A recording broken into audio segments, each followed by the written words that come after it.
Defesa Civil aponta 46 mortes por conta dos efeitos causados pela passagem desse temporal, desse ciclone extratropical. 46 pessoas ainda seguem desaparecidas, 30 em Mussum, 8 em Arroio do Meio e 8 em Lajeado. Número de pessoas fora de casa, entre desabrigados e desalojados, passa dos 25 mil, das 25 mil pessoas. 92 cidades até então afetadas por conta dos efeitos desse temporal.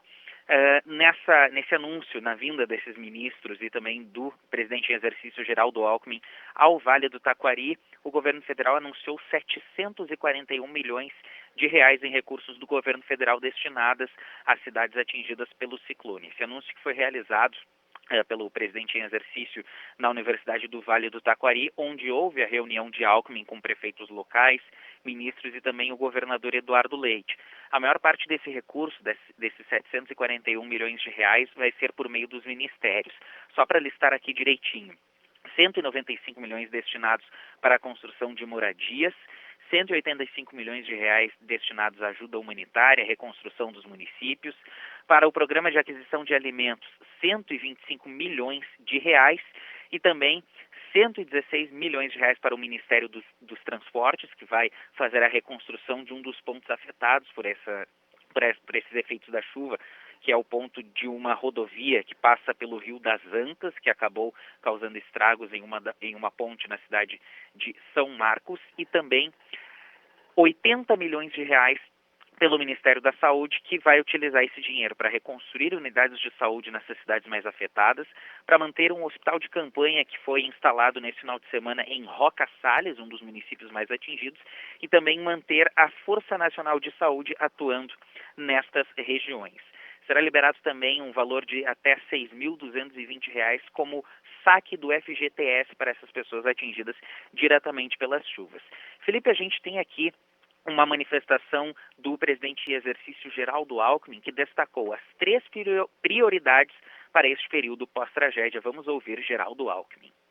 Eu vejo que nós temos 3 desafios. O primeiro, salvar vidas, que foi feito e com enorme empenho no sentido de buscar as pessoas e salvar vidas. O segundo é reconstruir as cidades. Foram destruídas. Impressionante a violência, das águas. E a terceira é a economia, é salvar o emprego e recuperar a economia. Felipe, o governo estadual também fez anúncios que somam R$ 1 bilhão em linhas especiais de crédito do Banco Estatal aqui do Rio Grande do Sul, Banrisul, e também 20 milhões de reais em repasses de recursos para a área da saúde nesses municípios afetados. O governador Eduardo Leite também anunciou a nova etapa de um programa chamado Volta por Cima, que garante recursos financeiros para essas famílias atingidas pela enchente, e anunciou também um valor que será liberado a cada uma dessas pessoas que têm cadastro nos programas sociais do governo. Vamos ouvir a fala do governador Eduardo Leite. O governo do estado também não faltará com recursos para poder garantir que toda essa parte de infraestrutura da cidade seja restabelecida. Nós já estamos destacando os recursos que vão dar conta para que cada família que está no cadastro único possa receber R$ 2.500, para ajudar a fazer compras daquilo que for mais urgente, necessário, que ao lado das doações que são recebidas vão ajudar essas famílias no momento de restabelecerem as suas condições mínimas, de sobrevivência. A solidariedade é algo que vai imperar durante essa semana para auxiliar na reconstrução desses municípios e também ajudar quem está fora de casa, quem está desabrigado, quem perdeu a sua casa por causa desse temporal, principalmente nessas cidades que eu citei aqui: Mussum, Roca Salles, Lajeado, Arroio do Meio, Encantado, toda aquela região, Estrela, Cruzeiro do Sul, toda a região do Vale do Taquari. O governo gaúcho, inclusive, criou uma conta chamada SOS Rio Grande do Sul, que recebe doações em dinheiro por Pix para ajudar as vítimas das enchentes que atingiram o estado. Prefeituras lá da região também estão disponibilizando chaves Pix, estão sendo divulgadas nas redes sociais de cada um desses municípios para auxiliar a população, mas o governo do estado do Rio Grande do Sul criou também, anunciou nesse final de semana, a conta SOS Rio Grande do Sul. Felipe, eu até te peço licença para divulgar aqui esse número da conta Pix, viu? Para que os nossos ouvintes aqui consigam fazer a doação, caso queiram. CNPJ 958 800 0001 38. Vai estar escrito ali a conta SOS Rio Grande do Sul. É uma conta do Banco do Estado do Rio Grande do Sul. Qualquer valor pode ser doado. Será um canal oficial do governo do estado, que o processo vai passar para auditoria e esse recurso vai ser destinado a empresas, a entidades reconhecidas nesse trabalho de assistência social e também ajuda humanitária para reduzir a burocracia e acelerar a chegada desses valores a quem mais precisa. Tem pessoas, inclusive... Diga, Felipe. Vamos lá repetir para a gente colocar aqui no GC, né? Porque em uma vez que a gente falar, não vai dar para todo mundo gravar. Nós vamos colocar também na tela para quem quiser depois colaborar. E eu queria que você explicasse também se o governo já divulgou quanto que já foi arrecadado, esse dinheiro vai ser usado pelo governo. Depois você cita para a gente, explica um pouquinho para que quem esteja fazendo a doação tenha ciência de onde está indo esse dinheiro, para onde está indo esse dinheiro, por favor. Boa, vamos repetir aqui com toda a calma aqui para o nosso ouvinte aqui da Rádio Bandeirantes, inclusive já aproveitar também e chamar para quem não conseguir pegar, acesse as redes sociais do governo do estado do Rio Grande do Sul, se não conseguir pegar direitinho aqui na rádio, mas vamos repetir.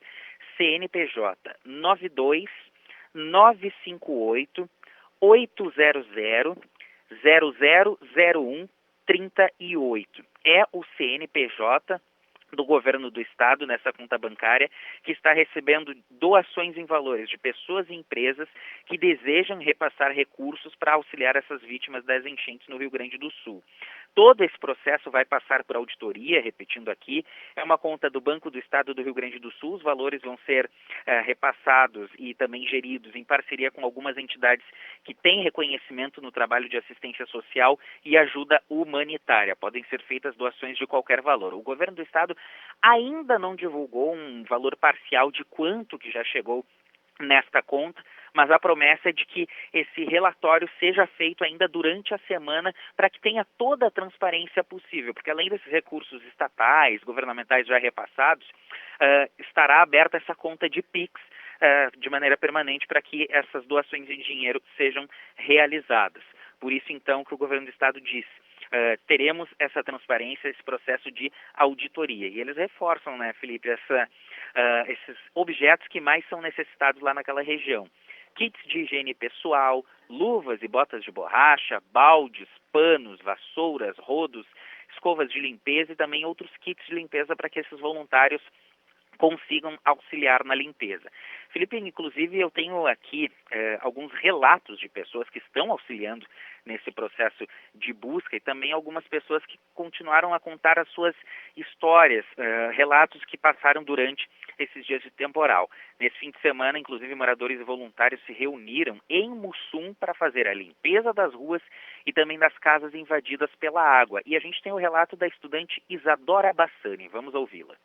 E ver toda a cidade assim destruída é muito forte, abala muito assim o nosso emocional. Felipe, em Arroio do Meio, o Darley da Silva contou como foi o último contato que ele teve com o vizinho que sumiu na enchente. Vamos ouvir o Darley. No momento que ele desceu ali para baixo, já tinha água na estrada, ele não conseguiu mais passar. E deu desse momento, ninguém mais tem informações dele, onde ele está, o paradeiro dele, ninguém sabe até agora, né? Se tá.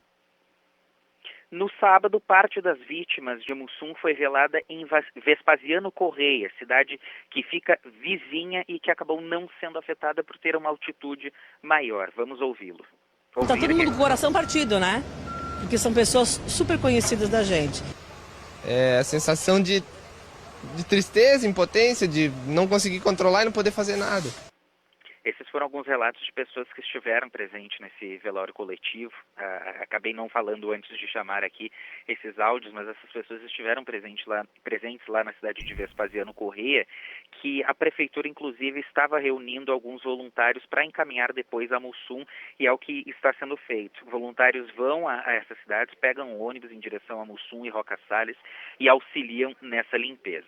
Uma outra atualização é que, a partir de hoje, o vice-governador Gabriel Souza está se transferindo para lá para coordenar as ações em loco do governo do estado para reconstrução dos municípios. O gabinete dele será, então, transferido para a cidade de Encantado, onde ele vai ter, durante essa semana, reuniões com prefeitos, empresários e também com a comunidade para avaliar de que forma o estado pode fazer esse auxílio contínuo a cada um desses municípios, Felipe. Ô Juan, João aqui, a gente recebeu um número ontem, né, um número bem impressionante, na verdade, falando da morte dos animais, né, dos animais ali usados para agropecuária, né? Então foram 30 mil bovinos, suínos e aves perdidos por conta dessas enchentes, além de 35 toneladas de peixes, enfim, foi uma perda muito grande, assim. Você tem uma noção, mais informações do prejuízo causado no agronegócio por conta dessas enchentes? João, aqui o governo do estado divulgou, por meio da Secretaria de Desenvolvimento Rural, que cuida desse tipo de coisa, é exatamente isso. O setor rural foi muito afetado. O relatório, divulgado inclusive pelo governo do estado, cita que essas condições na área rural afetou pelo menos 50 municípios, diversas estradas vicinais, que são aquelas rodovias bem locais mesmo, que fazem essa ligação entre essas propriedades rurais e também as estradas estaduais. São 29.356 animais que acabaram morrendo. Aquela região é de muita criação de bovinos de corte e também produção de leite, suínos e também aves. Tem muita também abelha, ali, criação de mel naquela região. E muita piscicultura. O que é a piscicultura? Peixe, muita pesca por ali. Então, esses produtores tiveram prejuízos milionários naquela região. A produção não coletada de leite afetou pelo menos 813 produtores naquela região. Então, são danos muito expressivos para aquela economia da região, que é basicamente toda voltada, grande parte voltada ao setor rural. Tem também muita parte da economia ali naquela região do Vale do Taquari voltada para o setor industrial e que foi bem afetada. São pelo menos 10.787 propriedades nesse primeiro relatório, nesse relatório preliminar, que foi apontado que tiveram prejuízos milionários. Então, muitos municípios lamentam principalmente essa perda, até porque são oportunidades de emprego para as pessoas, para os moradores daquela região, que acabam tendo que ser interrompidos por conta dessa reconstrução agora que será feita, e aí por isso que esses prejuízos estão sendo sentidos de uma maneira muito expressiva lá naquela região. Então, confirma sim, João, essa questão ali dos animais que morreram, também essas indústrias, silos também perdidos, produção de grãos muito afetada. É uma região também de cultivo de fumo, então muito afetado realmente aquela região. Quando a gente fala em reconstrução, não é só reconstruir as casas, né? Enfim, não dá para reconstruir vidas perdidas, né? Infelizmente. Exato. Mas não é só reconstruir moradia, é reconstruir oportunidade de emprego. Muitas famílias nesse período não estão conseguindo trabalhar, os comércios fechados, a atividade no campo prejudicada. Quer dizer, os trabalhos foram perdidos, né, Juan? Exatamente, e é uma outra questão. Mais cedo, aqui na Rádio Bandeirantes de Porto Alegre, o prefeito Matheus Trojan de Mussum tocou num ponto muito importante, que é a questão mental, a saúde mental das pessoas nesse pós-tragédia. Como que as pessoas podem ter força de vontade para conseguir tocar a vida para frente. É muito difícil, inclusive essa assistência psicológica, psiquiátrica está sendo fornecida por esses municípios também, mesmo com as estruturas de saúde danificadas, também se recuperando aos poucos, mas não é só essa questão da reconstrução de casas, enfim, da questão dos empregos também, mas a reconstrução mental das pessoas para conseguir encarar de pé esse tipo de situação. Isso vai ser muito necessário também, é algo trabalhado de maneira muito forte, não só pelos voluntários, não só pelas pessoas que acabaram sendo afetadas, também pelos poderes municipal, estadual e o próprio governo federal também vai auxiliar nesse tipo de reconstrução. Então, são vários fatores que a gente precisa encarar e tomar conhecimento disso. Mesmo com essas previsões para os próximos dias não sendo tão animadoras na questão climática, existe já a possibilidade de mais chuvas caírem por aqui. Mas essa questão de reconstrução é o que mais acaba pegando aqui, ali nessa região, viu? Muito bem. Juan Romero, muito obrigado, viu, pela sua participação aqui no Manhã Bandeirantes. Um bom dia de trabalho para você em Porto